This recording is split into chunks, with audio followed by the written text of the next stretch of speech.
Chers amis du Club des Hommes en Noir, très heureux de vous retrouver. Pour rappel, l'émission que vous allez voir est un extrait seulement de l'intégralité du Club des Hommes en Noir. Si vous voulez profiter vraiment de nos émissions et des échanges qui sont présents, eh bien, allez sur notre chaîne YouTube, la chaîne YouTube de l'Homme Nouveau, cliquez sur le bouton rejoindre et puis profitez en avant-première, en priorité de la diffusion de l'intégralité de ces émissions.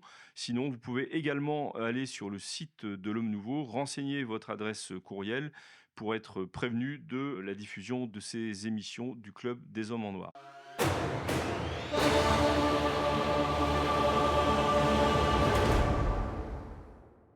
Bonjour à tous. Qu'est-ce que l'infaillibilité pontificale 150 ans après la proclamation du dogme de l'infaillibilité pontificale? Une grande partie des catholiques est perplexe et perdue en ce qui concerne la parole papale. C'est pourquoi, encouragés par nombre d'entre vous, nous avons décidé de traiter aujourd'hui cette question.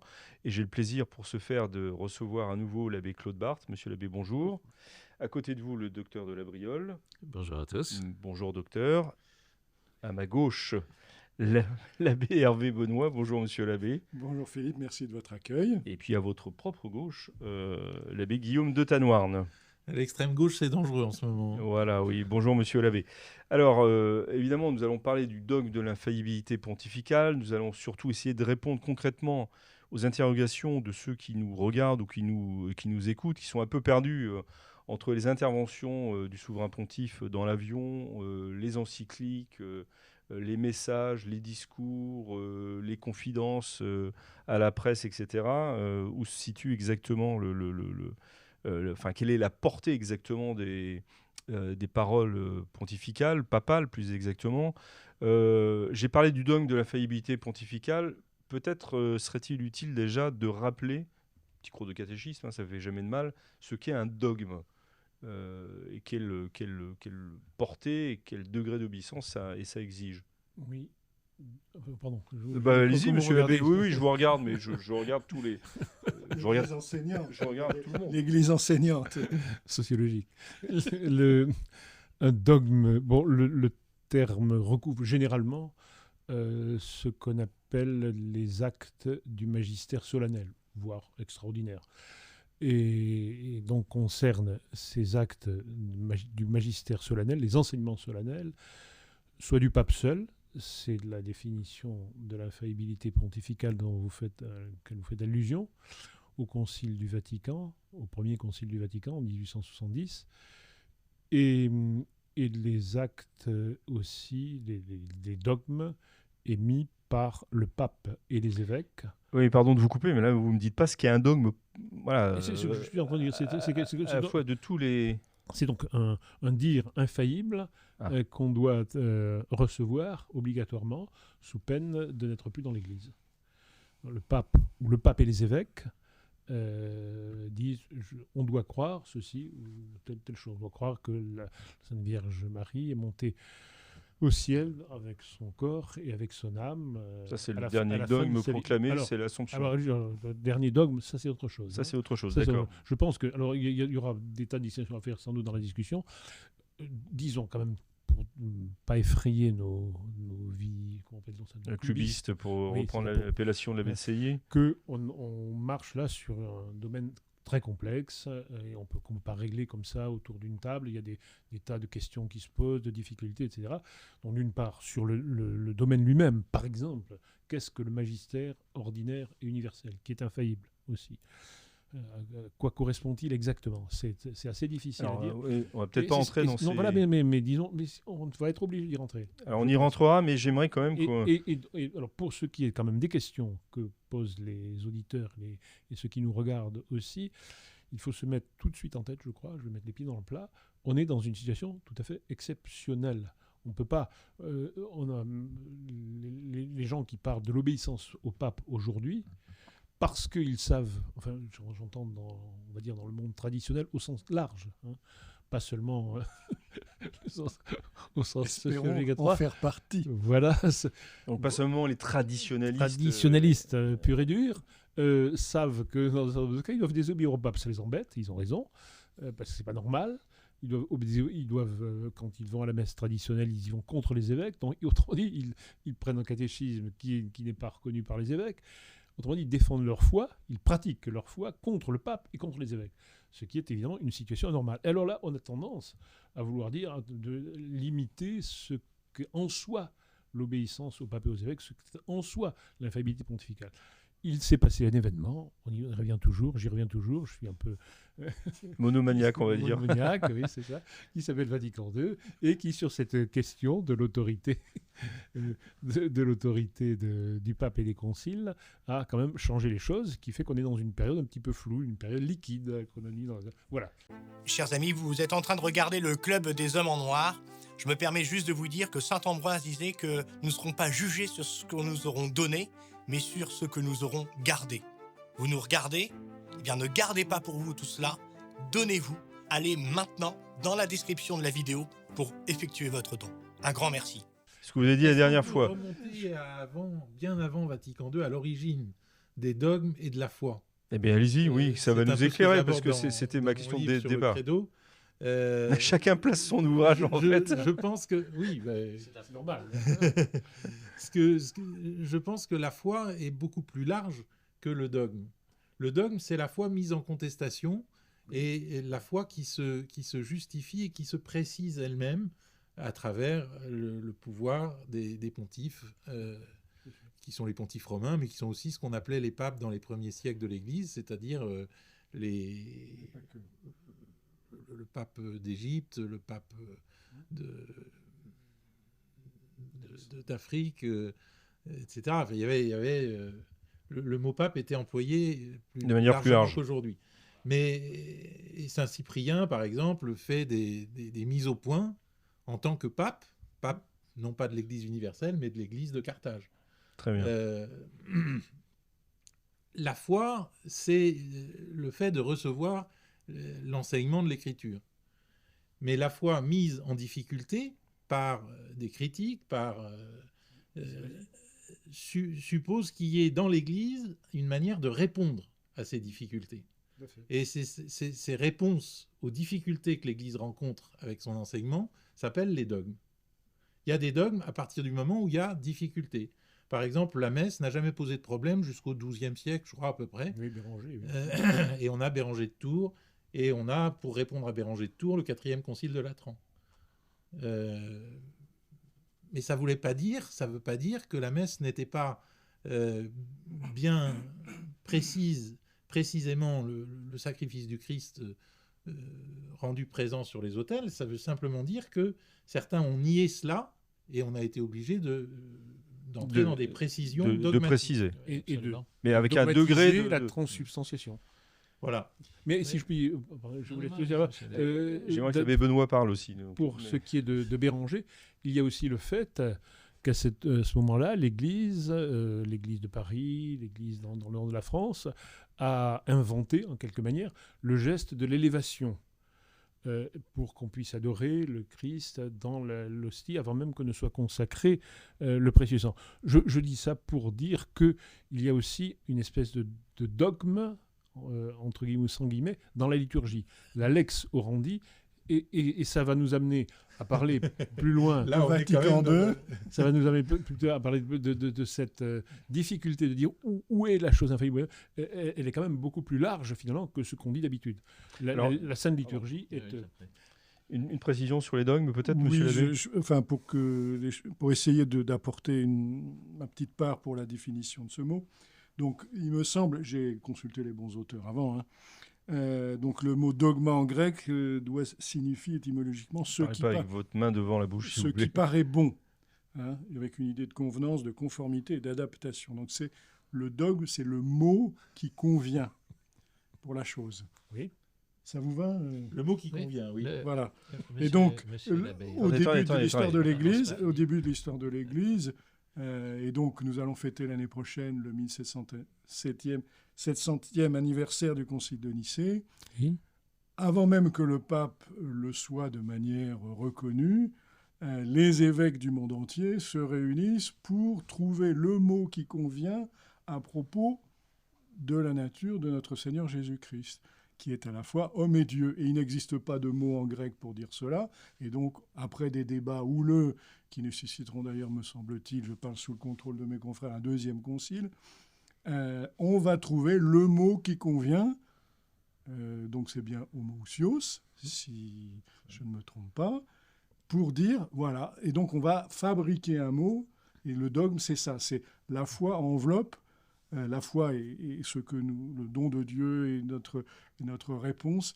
Et alors, je voudrais souligner qu'en grec aussi, j'ai noté que dans le mot dogme, il y a aussi l'idée que ça conduit, et on arrive à ce que dont nous évoquions la semaine dernière, au politique et au moral, c'est que ce que je crois implique et fonde une certaine conduite. Vous voyez, dans le mot dogme, il n'y a pas seulement l'intellect qui tente d'appréhender le mystère de la foi, qui doit adhérer, mais il y a aussi une dimension d'adhésion et de vie en conformité avec ce que je crois. Voilà ce qu'il y a dans ce mot-là. Au risque de paraître un peu agaçant, dans non, le dogme, pas du tout. Il n'y a pas que l'adhésion, il y a aussi ce qu'il ne faut pas dire et ce qu'il ne faut pas croire. Et il est très remarquable que le magistère, en particulier du XIXe siècle, ce syllabus de Pie IX extraordinaire, est sous forme négative. C'est-à-dire que le dogme, c'est ce à quoi ne correspond pas la foi. La foi, on ne peut pas la définir. Nos ancêtres étaient beaucoup plus raisonnables que nous ne l'imaginons. Le mystère de la foi nous dépasse. Le mystère de la foi nous dépasse, effectivement. Mais on peut dire ce qu'elle n'est pas. Allez-y, docteur, je vous ai coupé la parole tout à l'heure, donc vous pouvez y aller. Précision, une chose est ce qu'elle est et n'est pas ce qu'elle n'est pas. Et alors Bruno Neveu, qui était un spécialiste de l'histoire des dogmes, disait on fait exister l'hérésie pour la tuer. J'étais sûr que ça vous plairait. Oui, je vais vous dire quelque chose qui va Allez, vous plaire. écoutons le docteur Labriole. C'est que vous sachant lecteur de Jacques Lacan, oui, je dirais que le dogme est un point de capiton. Oui, mais alors là, on est en train de faire là, vous nous avez perdu. Non, mais surtout tous ceux qui nous regardent là. Pour éviter la dilacération. La liquidité. La liquidité. Alors, ce dogme, non, oui, je me tourne vers vous parce que je vais vers la droite. Excusez-moi. Je vais essayer de me corriger, mais ça va être assez. Voilà, c'est une obligation du visage. En quoi ce dogme oblige-t-il concrètement, justement ? Il faut le croire, tout simplement. Il dit ce qu'est la foi. Ah, mais c'est important. C'est l'autorité de l'Église qui s'est engagée dans la désignation de ce que c'est la foi, et nous croyons parce que nous entrons dans l'obéissance à l'Église. Il y a une obligation d'obéissance à l'Église à croire parce qu'elle parle avec l'autorité du Christ, qui vous écoute, m'écoute. Et donc qui n'écoute pas, n'est pas de l'Église, tout simplement. C'est ça qui est... Mais voilà, c'est ce qu'il fallait dire.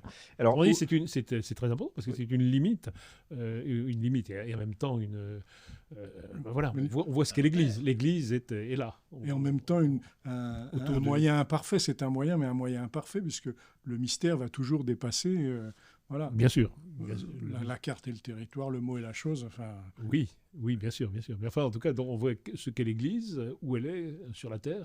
Mais alors, est-ce que ça veut dire, à contrario, croire, que ce qui n'est pas défini comme dogmatique reste sujet à discussion Bien sûr. Tant qu'on n'a pas trouvé les bons mots pour le dire, chacun a le droit de proposer. Et la bonne explication, exemple, le mystère et dogme de l'Immaculée Conception, qui a longtemps été discuté, même par les plus grands.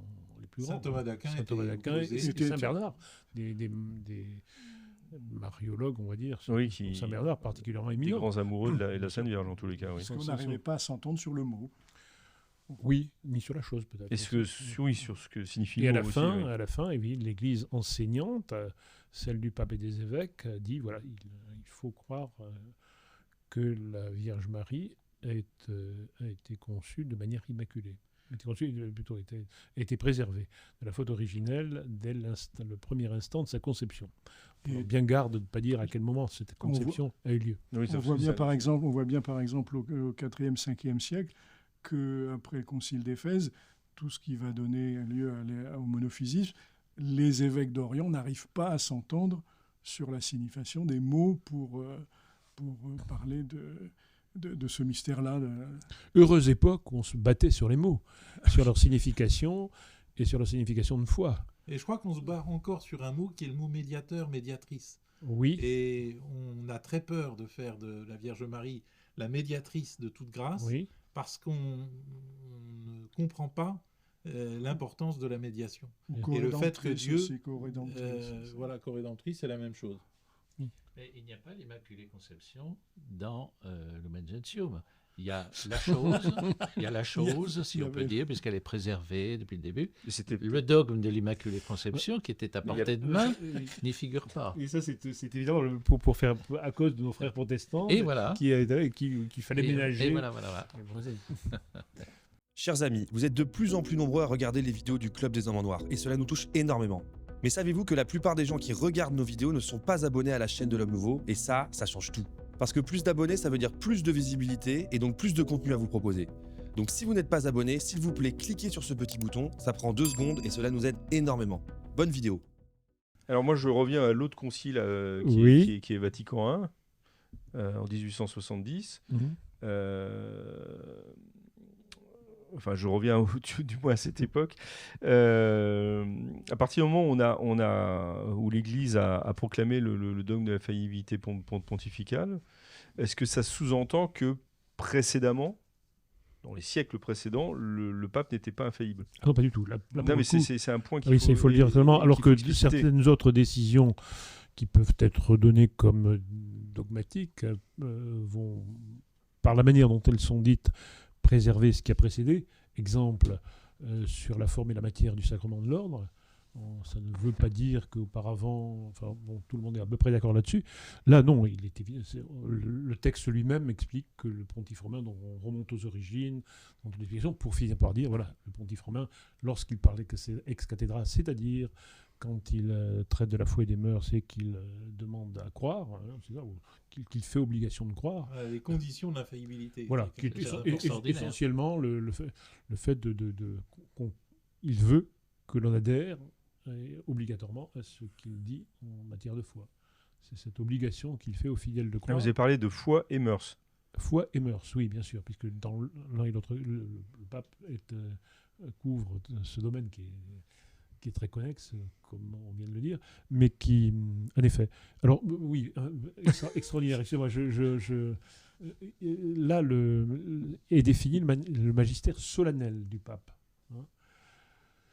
Le magistère où donc il est très clair que le pape veut qu'on croie. Mais il existe un autre magistère qui est le magistère ordinaire et universel, et qui est celui des évêques répandus dans tout l'univers, qui adhèrent en fait à ce que dit le pape adhère à ce que disent les évêques. Donc il y a une foi, on va dire, diffuse dans l'univers, mais très claire aussi sur un certain nombre de choses, qui s'exprime, alors là, qui est plus difficile à cerner, aussi bien, d'où l'intérêt des définitions solennelles du pape pour trancher ce qu'il faut croire ou ce qu'il ne faut pas croire, et des conciles également, pour trancher ce qu'il faut croire ou ne pas croire. Voilà ce que... Et il y a quand même quelque chose de nouveau dans l'enseignement de Vatican I, c'est qu'il se prononce sur l'infaillibilité d'un individu, le pape. Certes, oui, bien sûr. C'est qui règle un vieux débat. Il règle un vieux contentieux avec le débat l'Université de Paris, qui était, comme par hasard, contre l'infaillibilité du pape, historiquement.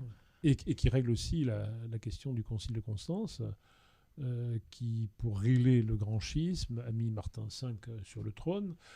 Et dans un décret... 1420, le Concile de Constance. C'est ça, oui. Et pour les Constance téléspectateurs.